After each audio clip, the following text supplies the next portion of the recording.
Bonjour à toutes et à tous. Dans l'actualité, évoquons le rebond de l'épidémie en cette mi-juillet. Le nombre de contaminations augmente jour après jour et selon le ministre de la Santé, Olivier Véran, 96% des personnes touchées ces derniers jours ne sont pas vaccinées ou pas complètement. Et conséquence des mesures annoncées par Emmanuel Macron en début de semaine, les centres de vaccination constatent un regain d'affluence. À Noirmoutier par exemple, le nombre de doses disponibles par jour a été augmenté pour répondre à la demande des touristes et des Vendéens. Un reportage sur place signé Alix Lanos. Depuis l'ouverture du centre en janvier dernier, on n'avait encore jamais vu ça. Plus aucun créneau de disponible dans les prochains jours et des délais qui ne cessent de s'allonger. Il y a une grosse demande depuis mardi matin. Très net, très net. On avait des créneaux de rendez-vous, on pouvait donner des rendez-vous à 2 ou 3 jours. Et là, maintenant, les premiers rendez-vous sont autour du 17 août, on est le 15 juillet. Donc plus d'un mois maintenant de délai. Conséquence immédiate des annonces présidentielles et de l'obligation d'être muni d'un pass sanitaire dès le 21 juillet prochain pour accéder entre autres aux restaurants, bars ou cinémas. David habite à Landevieille, il n'avait pas franchement l'intention de se faire vacciner jusqu'aux annonces d'Emmanuel Macron. J'étais sur Doctolib, j'ai pris rendez-vous, sinon les vacances étaient foutues. J'ai bataillé pendant 5 heures en vérifiant Internet jusqu'à temps que ça se libère et ma femme pareil. Donc là ma femme est à Montaigu pour pouvoir se faire vacciner aussi. Devant l'afflux des demandes, le centre qui vaccine déjà 7 jours sur 7 passera dès ce lundi de 350 à 455 doses journalières. On a mis en place des heures, des créneaux supplémentaires. On est arrivé à avoir des flacons supplémentaires pour vacciner un peu plus dans les semaines et dans les jours futurs, alors qu'il restait plein de créneaux. Et même que les 10 jours précédents, on a même mis un peu de vaccin de côté parce qu'on ne remplissait pas nos créneaux. Il faut dire que beaucoup ont été pris de court. Alors depuis mardi matin, certains se présentent spontanément pour essayer d'avoir un rendez-vous ou d'avancer le leur pour obtenir plus vite le précieux sésame. Malgré tout, ici l'ambiance est plutôt détendue. Beaucoup de vacanciers qui avaient anticipé le rendez-vous de seconde dose et aussi des jeunes, très jeunes, comme Victor, 12 ans. Je me suis dit que c'était pas mal parce qu'au collège, il y en a qui ont déjà été positifs et j'ai pas envie de me faire retester encore. On a trouvé ici le centre de vaccination à Noirmoutier. On s'est dit pendant la semaine de vacances, la deuxième injection, comme ça c'est fait. J'avais un peu anticipé, mais ouais, juste 3-4 jours avant les annonces, on va dire. Voilà, donc du coup ça s'est fait aujourd'hui. Pas trop le choix, pas forcé, mais en même temps, voilà, fallait bien le faire. Avec un minimum de 21 jours entre les 2 doses et l'obtention du pass 7 jours après la seconde dose, il faudra donc compter au moins 28 jours après votre premier rendez-vous de vaccination pour valider le désormais précieux pass sanitaire. Au chapitre économie, en réponse à cette crise sanitaire, le gouvernement a lancé un plan de relance de 100 milliards d'euros pour soutenir les entreprises et les collectivités. En Vendée, 20 contrats de relance et de transition écologique vont ainsi être signés. L'un de ces partenariats concerne l'agglomération des Sables-d'Olonne.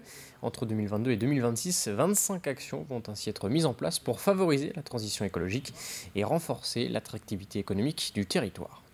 Première priorité, c'est la transition écologique.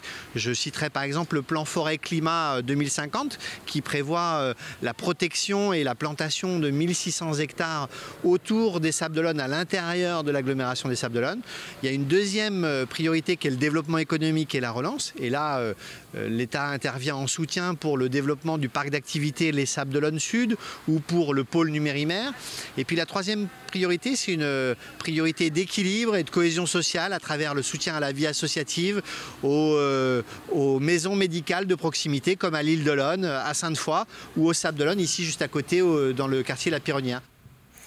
Cette année, le Salon de l'agriculture de Paris a été annulé à cause du Covid. D'ordinaire, ce rendez-vous incontournable permet aux professionnels d'exposer leurs animaux et de rencontrer le grand public.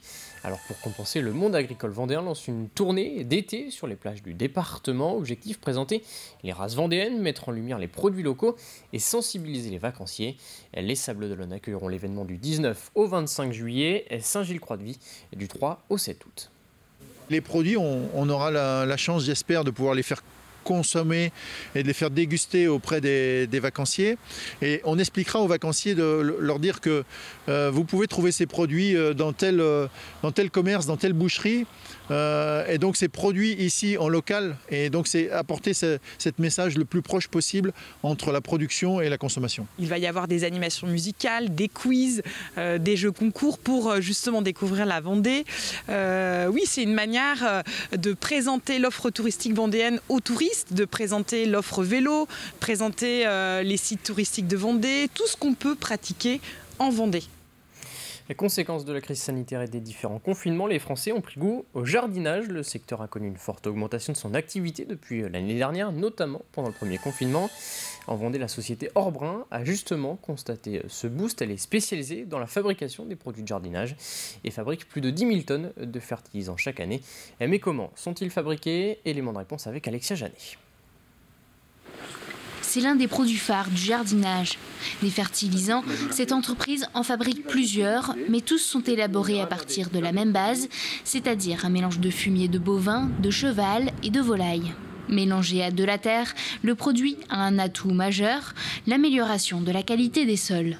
On n'a pas tous dans nos jardins aujourd'hui des sols qui sont très fertiles ou très riches à cause de la pluie malheureusement qui n'est pas toujours très propre, de la pollution ambiante.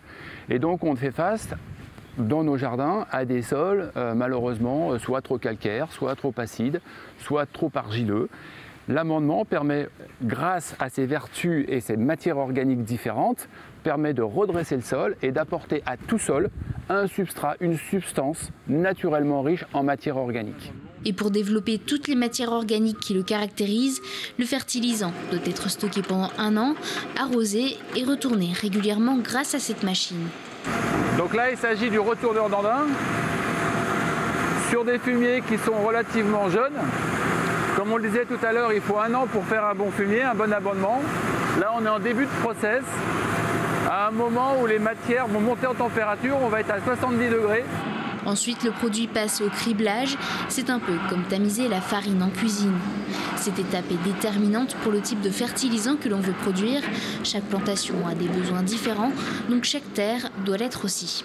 On adapte en fonction des destinations qu'on veut développer. Ici, vous avez un produit qui est destiné au gazon.